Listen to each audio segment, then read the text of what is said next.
दोस्तों, जब हम दुबई को देखते हैं तो वह हमें मिडिल ईस्ट के सभी देशों से अलग लगता है। दुबई ने आज खुद को एक टूरिस्ट डेस्टिनेशन बदल दिया है। तेल के भरे देश के बीच दुबई एक अकेला शहर है जिसकी जीडीपी का 1% से भी कम हिस्सा कच्चे तेल के कारोबार से आता है। और जैसे जैसे दुनिया भर में फॉसिल फ्यूल खत्म हो रहे हैं, दुबई के आसपास के देश भी उसे कॉपी करने लगे हैं। और इनमें से एक नाम है सऊदी अरब का, जो बुर्ज खलीफा से भी एक बड़ी बिल्डिंग बना रहा है। और हाल ही के दिनों में उसने दुबई से इंस्पायर होकर और भी कई प्रोजेक्ट में पानी की तरह पैसा बहाया है, लेकिन फिर भी सऊदी आगे नहीं निकल पाया है। और आज यह सारा पैसा बर्बाद हो चुका है। कैसे कोशिश में बर्बाद हो रहा है सऊदी और क्यों उसे सफलता नहीं मिल रही, जानेंगे हम आज के इस वीडियो में, तो अंत तक बने रहिए हमारे साथ। आंकड़ों की बात करें तो आज दुबई की जीडीपी का 49.8% हिस्सा वहां की इंडस्ट्री से आता है और 49.2% हिस्सा वहां के सर्विस सेक्टर से। इसके अलावा वहां का एग्रीकल्चर सेक्टर भी जीडीपी में 0.9% की कंट्रीब्यूशन करता है। वहीं अगर हम सऊदी के आंकड़े देखें तो वहां की पेट्रोलियम इंडस्ट्री का जीडीपी में कंट्रीब्यूशन लगभग 42% है। और सऊदी अरबिया, जो दुनिया की सबसे बड़ी ऑयल एक्सपोर्ट कंपनी है, वह हर साल लगभग 7,050 करोड़ का प्रॉफिट बनाती है। 2050 आते आते अब सऊदी के तेल के कुएं सूखने लगेंगे तो इनकी जीडीपी का इतना बड़ा हिस्सा सीधा ही गायब हो जाएगा। इसलिए सऊदी ने टूरिज्म पर फोकस करना शुरू कर दिया है, जिसमें से सबसे बड़ा प्रोजेक्ट है जेदा टावर, जिसे द किंगडम टावर भी कहते हैं। सऊदी का प्लान था कि वह इसे 1600 मीटर लंबा बनाए, यानी बुर्ज खलीफा की हाइट से लगभग 2 गुना, लेकिन उसमें बहुत खर्च आने वाला था। बुर्ज खलीफा को बनाने में लगभग 10,800 करोड़ रुपए का खर्च आया था। जेदा टावर की जब टोटल कॉस्ट निकाली गई थी तो वह 2,12,000 करोड़ को पार कर गई और उसकी कंस्ट्रक्शन 2013 में शुरू कर दी गई थी। लेकिन उसके बाद सऊदी को एहसास हुआ कि इतना पैसा एक ही प्रोजेक्ट पर खर्च करना उनके लिए अच्छा नहीं होगा, जिस वजह से उन्होंने बाद में इस टावर की हाइट को 1600 मीटर से 1000 मीटर कर दिया।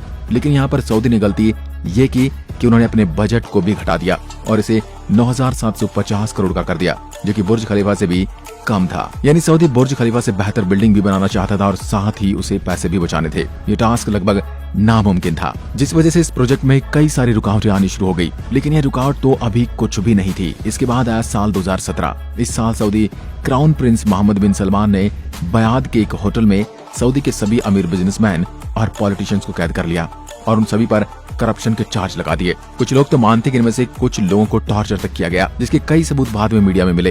होटल में कैद लोगों को 2 ऑप्शन दिए गए थे, या वो अपनी संपत्ति में से करप्शन का पैसा सऊदी अरब के हवाले कर दें या फिर जिंदगी भर जेल में रहे।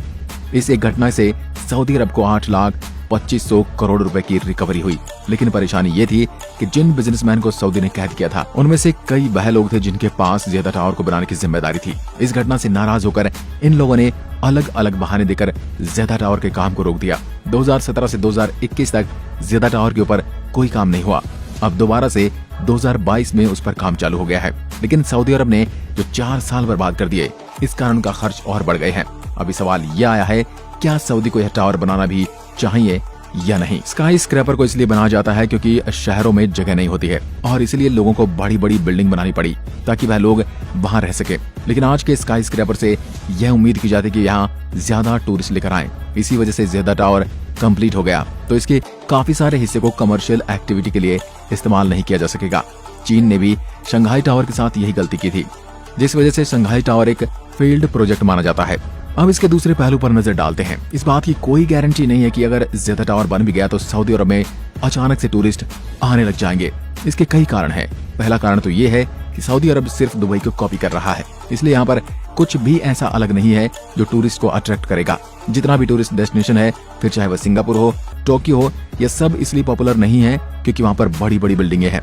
टूरिस्ट यहाँ पर वहाँ की कल्चरल और फूड को एक्सपीरियंस करने के लिए आते हैं, न सिर्फ बड़ी बड़ी बिल्डिंगों को देखने। सऊदी के पास भी इस्लाम है जो इसके कल्चर को दुनिया भर में शुरू करते हुए वह लोगों को अट्रैक्ट कर सकते हैं। लेकिन सऊदी इस दिशा में ज्यादा कोशिश नहीं कर सकता है। ऊपर से सऊदी की छवि भी दुनिया भर में ज्यादा अच्छी नहीं है। वहाँ पर सख्त लॉज हैं और तो और माइनॉरिटी को यहाँ पर ज्यादा आजादी नहीं मिलती। वहाँ पर शराब पीना भी इलीगल है। अब इतनी सब रेस्ट्रिक्शन एक देश रखेगा तो भी जब उसके पास दिखाने के लिए कुछ भी ओरिजिनल नहीं है तो कोई भी टूरिस्ट वहाँ आना नहीं चाहेगा। इसके अलावा दुबई ने खुद को पहले से ही इस अरेबियन किंगडम वाली मार्केटिंग में एक बड़े प्लेयर के रूप में स्टैब्लिश कर लिया है और वहाँ के कानून भी सऊदी से कहीं ज्यादा लिबरल हैं। तो अगर कोई टूरिस्ट बड़ी बड़ी बिल्डिंग और डिजर्ट लाइफस्टाइल को एक्सपीरियंस करना चाहता है तो वह सऊदी की जगह दुबई को ही हमेशा चूज करेगा। दुबई ने यह भी ऐलान किया कि वह दुबई क्रीक टावर बनाने वाला है, जो ज़ेडा टावर से बड़ा होगा। यानी अगर ज़ेडा टावर बन भी जाए तो कुछ सालों के बाद दुबई क्रीक टावर से उसे पीछे छोड़ देगा और सऊदी फिर उसी जगह पर आ जाएगा जहां पर वह आज है। इस बात के प्रमाण हम भी साफ देख सकते हैं। सऊदी ने 28,500 करोड़ रुपए खर्च करते हुए एक इंटरनेशनल एयरपोर्ट बनाया था, जो टूरिस्ट को अट्रैक्ट करने के लिए था। इसके अलावा सऊदी ने कुछ सालों से टूरिस्ट वीजा देना भी शुरू कर दिया था, लेकिन परिणाम क्या निकला? यह एयरपोर्ट आज भी ज्यादातर खाली ही दिखता है, क्योंकि किसी के मन में सऊदी एक टूरिस्ट डेस्टिनेशन की तरह स्ट्राइक नहीं करता है। एक और कारण है जो सऊदी को इस टूरिज्म की रेस में पछाड़ देता है, वो है फ्लाइट। यूएई के पास एमिरेट फ्लाइट्स हैं, कतर के पास कतर एयरलाइंस है।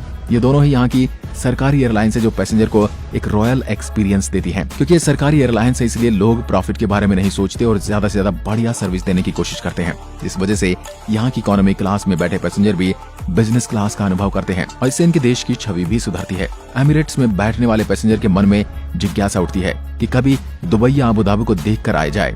इसी के उलट सऊदी की ऑफिशियल एयरलाइंस का नाम ज्यादातर लोगों को पता तक नहीं है, जिस वजह से सऊदी के पास अपनी मार्केटिंग करने का कोई रास्ता नहीं बचा है। संक्षिप्त में कहें तो खराब प्लानिंग, दुबई को कॉपी करना, सऊदी को ग्लोबल इमेज और किसी अच्छी एयरलाइंस का न होना, ये सभी वह फैक्टर हैं जो सऊदी को दुनिया का टूरिज्म हब बनने से रोक रहे हैं। क्या सऊदी सरकार इसको लेकर कोई कदम उठाएगी? अभी भी कुछ कहा नहीं जा सकता। आप इस बारे में क्या सोचते हैं, हमें कमेंट में लिखकर जरूर बताएं। उम्मीद है इस वीडियो को देखने से आपको कुछ अच्छा जानने को मिला होगा। दोस्तों, अगर आपको ये वीडियो पसंद आया तो इसको लाइक और शेयर जरूर करें।